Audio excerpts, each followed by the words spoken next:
안녕하세요. 이혼을 하고 하루하루 열심히 잘 살아내고 있는 40대입니다. 이토록 늘 열심히 살려고 노력하는 건 다 이유가 있는데요. 그건 바로 나태함의 끝이었던 남편과 시댁 것들을 보고 깨달은 것이 너무나도 많았기 때문이네요. 나태 지옥에 빠져 자신의 삶을 지옥 구렁텅이까지 밀고 들어간 그 멍청한 인간들의 이야기를 이제 시작해 보려고 합니다. 남편과 저는 둘 다 집안이 그렇게 잘 사는 편은 아니었어요. 친정, 시댁, 어느 집안의 사정이 더 여의치 않은지 따지는 것조차 무의미할 정도로 고만고만한 집안의 장녀와 차남이었습니다. 그렇게 힘들다 보니 양갓집에서도 그렇고 저희도 그렇고 서로에게 도움을 기대하기는커녕 그저 손만 벌리지 않고 살면 다행이라 생각할 정도였습니다. 사는 것이 그렇게 여의치 않은 와중에도 시모는 시집살이를 모질게 시키곤 했는데요. 본인이 호되게 당해서 시집살이라면 치가 떨린다고 했던 사람이었는데도 그걸 저에게 똑같이 하고 있더라고요. 시집살이란 게 그렇잖아요.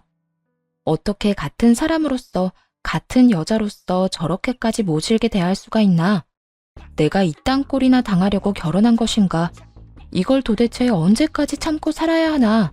등등의 생각이 절로 날 만큼 사람을 몰아붙이는 것이요. 시모의 시집살이도 마찬가지였어요. 그중 단연코 가장 이해가 되지 않았던 레파토리는 바로 임신이었네요. 먹고 사는 것도 걱정인 그 당시에 시모는 생각이 있는 것인지 없는 것인지 임신은 언제냐며 사람을 괴롭히는데 정말 미칠 것만 같더라고요. 너희는 아직도 임신 소식이 없니?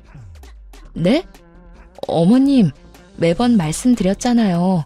사정이 여의치 않은데 임신을 어떻게 생각하겠어요? 사정은 사정이고 임신은 임신이지. 넌 매번 말도 안 되는 이유로 핑계를 대더라. 나 봐라. 그 먹고 살기 힘든 시절에도 한 번에 2명 낳아서 이렇게 잘 키우지 않았니? 낳기만 낳으면 애들은 어떻게 해서든 다 커. 그건 옛날 말이고요. 요즘엔 애 하나 키우는데 돈이 얼마나 드는 줄 아세요? 그리고 돈도 돈이지만 저희도 마음의 여유가 너무 없기도 해요. 이런 상황에 꾸역꾸역 임신하고 출산하면 저희나 그 태어날 애나 행복할까요? 저희는 돈도 돈이지만 마음의 여유가 좀 더 있을 때 아기 갖고 싶어요. 그러니까 당분간 임신 이야기는 꺼내지 말아주세요. 준비는 무슨 준비야? 낳기만 낳으면 다 알아서 큰다니까. 그리고 네가 뭔데 나한테 말하라 말라 명령질이야? 넌 그냥 내가 하라면 하라는 대로 하면 되지. 하여튼 난 너 볼 때마다 다시 상기시켜줄 테니 각오하고 있어. 내가 방금 네 말이 괘씸해서라도 임신할 때까지 닥달해버릴 것이야. 네, 시모는 어려운 형편에도 쌍둥이를 키워냈다는 것에 자부심이 있는 사람이었죠.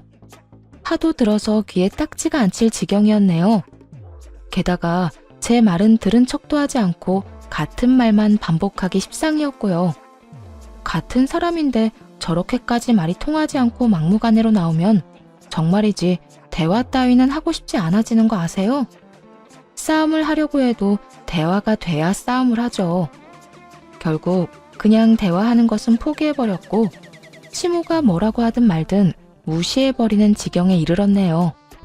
처음엔 본인의 말을 무시한다고 화를 내던 시모도 일관적으로 계속 무시해버리니 어느 순간부턴 포기했나 보더라고요.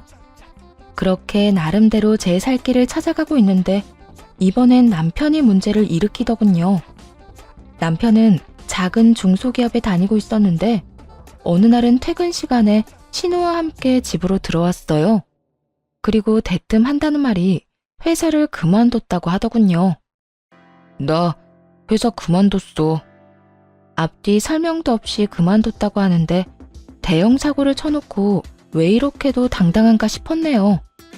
당시 제가 다니던 회사도 문을 닫게 되어 여기저기 면접을 보고 다니던 시기라 더욱 막막하더라고요. 뭐? 회사를 그만둬? 그게 갑자기 무슨 말이야? 나하고 상의 한마디 없이 그런 결정을 하면 어떻게 해? 앞으로 어떻게 하려고? 이직할 만한 곳이라도 있어? 아니면 다른 계획이 있는 거야? 나 누나 가게 인수해서 장사할 거야. 신우이가 갑자기 왜 저희 집에 왔나 했더니 이유가 따로 있었더라고요.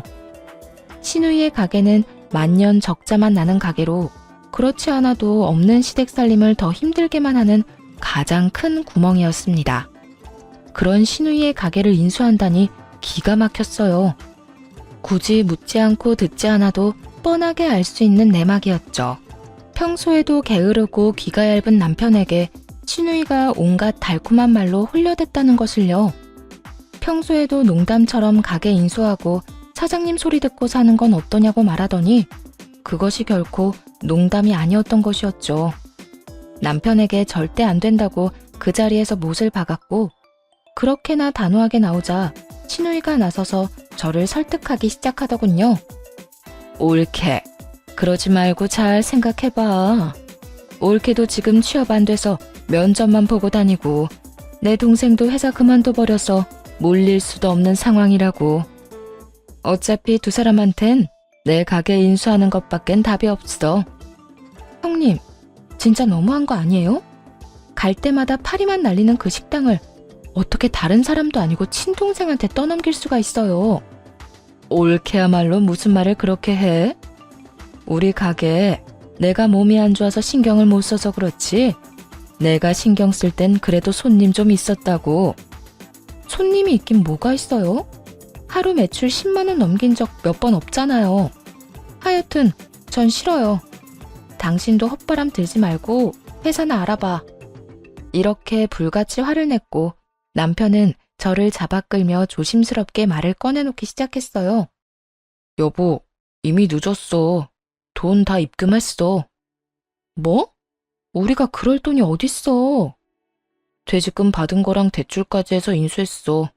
그러니까 당신도 취업 준비 그만하고 나랑 같이 가게에서 일해. 그러면 되잖아. 들어보니 남편은 퇴직하며 받은 퇴직금과 꽤 큰 금액의 대출까지 받아 신우이에게 줘버렸더군요. 인수 금액도 적당한 가격이 전혀 아니었어요. 신우이가 처음에 인수했던 그 가격 그대로 받아 챙겼더라고요. 이건 사기잖아요.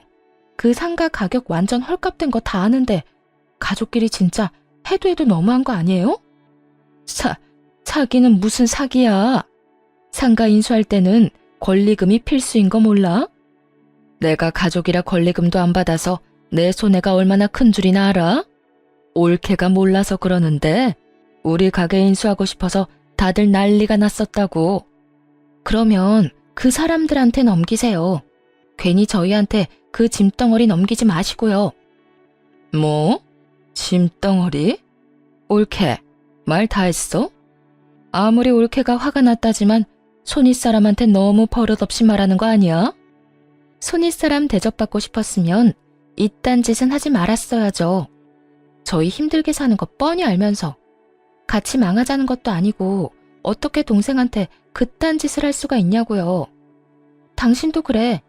이런 짓을 벌일 때는 나한테 한마디 상의라도 했어야지. 사고는 다 쳐놓고 수습은 나한테 하라 이거야? 당신같이 게으른 사람이 어떻게 장사를 한다고 그래. 장사가 그렇게 쉬운 일인 것 같아?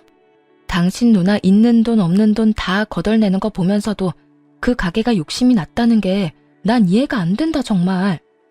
화는 다시 남편에게 옮겨갔고 신우이의 말에 고개만 끄덕이고 있던 남편은 어떻게 해서든 저를 설득하려 애쓰더군요. 여보, 나 진짜 열심히 할 수 있어. 회사 다닐 때야 내 회사가 아니니까 아무 일도 하기 싫고 다 귀찮았던 것도 사실이야. 그런데 가게는 내 가게잖아. 가게 망하면 나도 망하는 건데 내가 설마 회사 다닐 때처럼 게으르게 굴겠어? 나 진짜 열심히 살 수 있어. 당신보다 내가 더 가게 위해서 열심히 일할게. 그러니까 이렇게 화만 내지 말고 당신도 좋게 좀 생각해줘. 이미 돈도 다 넣었다니까. 당신이 뭐라고 하든 이젠 못 물러. 다른 건 몰라도 이건 남편의 말이 맞는 상황이었어요. 이미 돈은 다 줘버렸고 다시 되팔자고 하니 손해가 너무 심한 상황. 어떻게 해서든 가게를 잘 꾸려나갈 수밖에 없는 상황이었죠. 일단 형님 가세요. 한동안 형님 안 보고 싶으니까 찾아오지도 말고 연락도 하지 마세요. 뭐? 지금 연이라도 끊고 살자 이거야? 지금 생각 같아선 그러고 싶은데 그게 되겠어요? 그냥 한동안은 좀 보지 말고 살자 이거예요. 형님도 양심이 있다면 한동안 제 얼굴 보는 게 좀 미안해야 하지 않겠어요? 당장 돌아가 주세요. 뻔뻔한 시누이의 등을 떠밀어 집에서 내쫓았고 남편에게 다신 이딴 짓을 벌이지 않겠다는 각서를 받아낸 후 마음을 다잡게 되었습니다. 이왕 이렇게 된 거 제 뼈를 깎아내서라도 잘해보기로요. 그렇게 다짐하고 또 했는데 막상 가게를 가보니 상상 이상으로 더 참혹하더라고요. 그래도 사람들이 먹는 음식을 만들었던 가게인데 너무나도 엉망진창이었거든요. 사람을 따로 쓸 형편은 되지도 않았고 보름을 밤낮 없이 청소만 했습니다.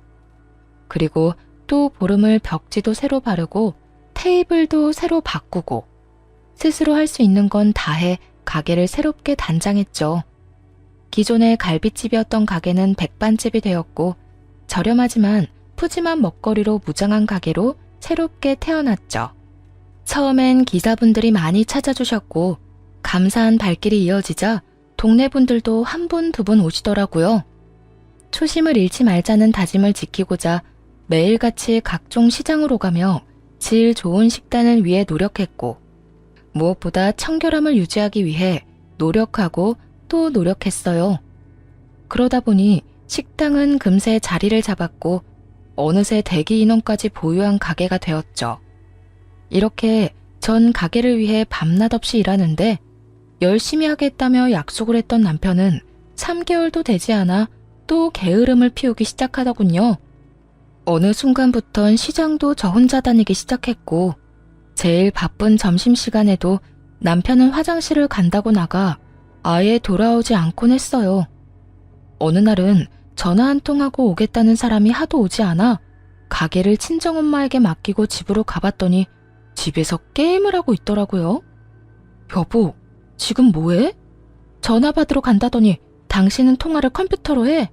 여보, 그게 아니라 같이 게임하는 사람들이 있는데 중요한 퀘스트라 빨리 접속하라고 해서 말이야. 이것만 같이 하고 나가려고 했어. 당신 진짜 제정신이야? 먹고 사는 문제가 달린 가게는 내팽개치고 지금 게임을 하고 싶어? 열심히 한다며? 게으름 피우지 않겠다며? 어떻게 당신은 변하지가 않아? 이런 핀잔을 듣고서야 남편은 하던 게임을 끄고 반성하는 척을 하기 시작하더라고요. 눈도 마주치지 않고 고개를 숙이곤 그저 제 말을 듣고만 있더군요. 계속 이런 식으로 할 거야? 이게 뭐야? 당신 찾는다고 가게는 엄마한테 맡겨놓고 나왔어. 이게 무슨 시간 낭비냔 말이야. 한참 쓴소리를 듣고 있던 남편은 무언가 결심한 듯 말을 꺼내더라고요. 여보, 내가 생각을 많이 해봤는데 아무래도 장사는 나하고 안 맞는 것 같아. 사람 대하는 것도 너무 불편하고 그렇다고 요리를 잘해서 주방 일을 할 수 있는 것도 아니고 설거지를 하자니 너무 힘들어서 못하겠어. 그래서 말인데 나 다시 취업 자리 알아보려고. 이제 와서 생각해보니까 회사 생활이 나한테 제일 잘 맞는 것 같아. 솔직히 한심했네요. 회사 생활을 할 땐 남의 비위 맞추는 게 힘들어서 못하겠다고 하더니 사장님이 되고 나니 모든 일이 힘들어서 못하겠다 발 빼는 모습이 말이에요. 원래도 책임감도 없고 게으른 걸 알았지만 이 정도로 상태가 심각하단 걸 알게 된 순간이기도 했습니다. 그나마 다행인 것은 집에서 마냥 놀겠다고 하지 않는 것 정도였어요. 언제가 될진 모르겠지만 취업에 대한 의지가 그 순간이나마 있다는 게 굳이 꼽으라면 다행이었죠. 그러면 취업 자리나 빨리 알아봐. 알아보면서 마냥 놀지만 말고 가게도 나와서 잠깐이라도 일도 돕고 말이야. 우리 엄마도 힘든데 언제까지 엄마 손 빌릴 수도 없는 노릇이고 당신이 취업이라도 해야 우리도 직원이라도 뽑지. 알겠어. 내가 빨리 취업하도록 해볼게. 남편은 또 대답 하나는 기가 막히게 잘했고 혼자 전전긍긍하며 집안과 가게를 꾸려나가기 시작했습니다. 그렇게 시간은 속절없이 흐르는 와중에 남편은 취업이 되지 않고 있었어요. 처음엔 여기저기 이력서를 내고 면접을 보러 다니던 남편도 어느 순간부턴 포기를 했는지 면접 본다는 이야기도 하지 않더라고요. 그렇다고 해서 가게에 나와서 일을 돕는 것도 아니었고 낮엔 잠만 자는 것인지 밤만 되면 시끄럽게 굴어 하루가 멀다고 다툼이 일어나곤 했어요. 안 자? 지금 시간이 몇 시인데 라면을 끓여 먹어. 배고파서 그러지. 이것만 먹고 잘 거니까 먼저 자. 이렇게 시끄럽게 구는데 내가 어떻게 잠을 자? 그러게, 내가 아까 밥 먹으라고 했잖아. 그땐 먹지도 않더니 이게 뭐야? 그렇지 않아도 피곤해 죽겠는데. 그만 좀 해라. 내가 진수성찬을 차려 먹는 것도 아니고 고작 라면 하나도 내 마음대로 못 끓여 먹냐? 누가 먹지 말래? 이 꼭두 새벽에 시끄럽게 먹지 말고 저녁 먹을 때 먹든지 낮에 먹든지 하란 말이야. 그리고 당신 요새 뭐 하길래 이렇게 밤에 잠도 안 자고 시끄럽게 굴어? 보니까 해 뜨면 자는 것 같던데 그렇게 해서 취업은 언제 하겠다는 거야? 내가 하고 싶다고 쉽게 취업이 되는 줄 알아? 나도 취업하고 싶은데 마음처럼 잘 안 되는 걸 어쩌란 거야. 취업이 안 되면 가게라도 나와야 할 거 아니야. 낮에는 자고 밤에는 사람 잠도 못 자게 시끄럽게 굴고. 이럴 거면 취업하지 말고 다시 가게 나와. 나와서 뭐라도 하라고. 그만 좀 해 제발. 안 먹을게. 안 먹고 밤에 조용히 할 테니까 잔소리 좀 그만해. 나도 숨 막혀. 나도 답답하다고. 그러니까 사람 좀 그만 잡아. 남편은 도리어 큰 소리를 치며 라면 냄비를 싱크대에 던져버리더니 자리를 피해버리더군요. 하고 싶은 말이야 밤을 새워도 모자랄 지경이었지만 더는 따질 힘도 남아있지 않았어요. 생활을 위해 조금이라도 자고 일을 해야 했으니까요. 일손이 부족한 가게와 나태한 남편 때문에 그렇지 않아도 힘든 나날들을 보내고 있는데 개업했을 때도 오지 않던 시모와 시누이가 가게로 찾아왔더라고요. 파리만 날리던 전과는 달리 손님으로 꽉 찬 가게 안을 둘러보는 두 사람에게서 군침 흘리는 소리가 제가 일하던 주방까지도 다 들려오더라고요. 그런 두 사람을 신경도 쓰지 않고 손님 맞이에 정신이 없었고 바쁜 시간이 지나가고 두 사람을 찾으니 언제 돌아간 것인지 보이지 않더라고요. 늦은 밤 가게를 정리하고 집으로 돌아가니 시모와 시누이 그리고 남편 놈까지 둘러앉아 작당 모의를 하고 있더군요. 네, 여러분이 지금 생각하시는 그것 맞습니다. 가게를 내놓으라고 하더군요. 올케, 오늘 보니까 그 식당 올케가 감당하긴 버거워 보이던데 다시 나한테 넘겨라. 그래, 너 보니까 너무 힘들어 보이더라. 그러지 말고 네 시누이한테 다시 가게 넘기거라. 어차피 그 가게 네 시누이 가게였지 않니? 당신 계속 힘들다고 했잖아. 엄마랑 누나가 지금 가게 넘기면 권리금 1,000만 원도 챙겨준대. 완전 이득이잖아. 이참에 당신도 가게 넘겨버려. 인간들이 어떻게 이렇게까지 양심이 없을 수가 있는지 어이가 없어 욕도 나오지 않았어요. 하긴 남편 놈도 저 지경인데 누구한테 뭘 바라겠어요? 제 가게는 제가 지켜야죠. 웬일로 가게까지 왔나 했더니 이런 말이나 하려고 온 거였어요? 그냥 우리는 올케 얼굴도 볼 겸 해서 갔는데 올케가 너무 힘들어 보이기도 하고 바쁜 것 같아서 그냥 들어왔지.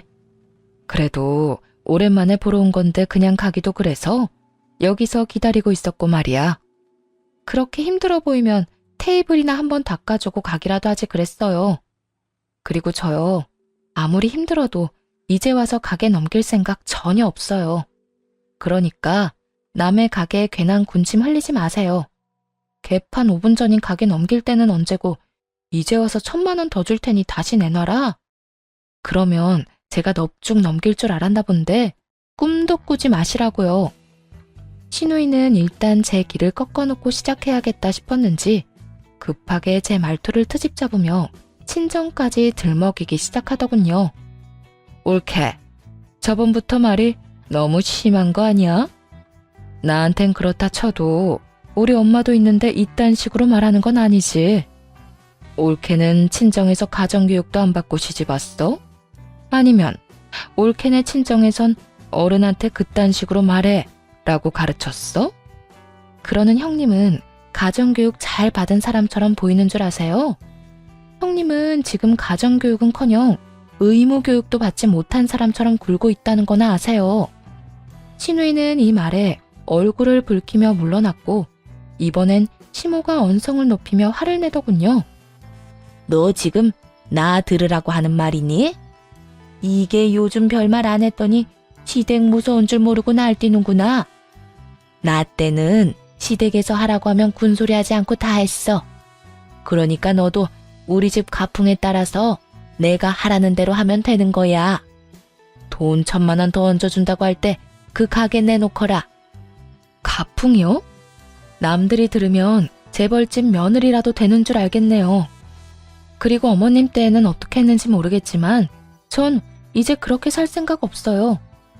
살면서 도움 한 번 준 적도 없으면서 골칫거리일 땐 버리고 도움이 될 것 같으니까 이제 다시 내놓으라는 그딴 가풍 이어나가고 싶지도 않고요. 그러니까 그렇지 않아도 피곤한 사람한테 헛소리 그만하고 돌아가 주세요. 너 지금 헛소리라고 했어? 이게 진짜 버릇없이 너 정말 나한테 호되게 혼나봐야 정신을 차릴 거야? 어머님, 저 이때까지 어머님 무서워서 참았던 거 아니에요. 대화가 안 통하니 그냥 대꾸를 안 한 것뿐이라고요. 시간 낭비하기 싫으니까요. 그런데 어머님이 계속 이런 식으로 저 괴롭히잖아요? 그러면 저도 가만히 있지 않을 거예요. 저 역시 어머님 괴롭히고 무슨 수를 쓰든 못 살게 굴 거라고요. 아들, 이 물건 좀 봐라. 이것이 이제 돈 좀 번다고 날 협박까지 한다. 내가 이러고 살아야 하니? 시모는 평소와는 달리 제가 강하게 맞서고 나서자 남편에게 상황을 떠넘겨버리더라고요. 남편은 시모가 울 것 같은 표정을 지어 보이자 남편은 저를 향해 분노를 표출하기 시작했죠. 당신 진짜 너무하네. 아무리 화가 났다고 해도 우리 엄마랑 누나한테 무슨 말을 그따위로 해? 두 사람 다 당신보다 손윗 사람이자 내 가족이란 거 잊었어? 당신이야말로 내가 어떤 고생을 해서 가게 읽어나갔는지 다 잊었어? 얼마나 생각이 모자라면 이 말도 안 되는 소리에 동참을 하고 있어. 정신 좀 차려.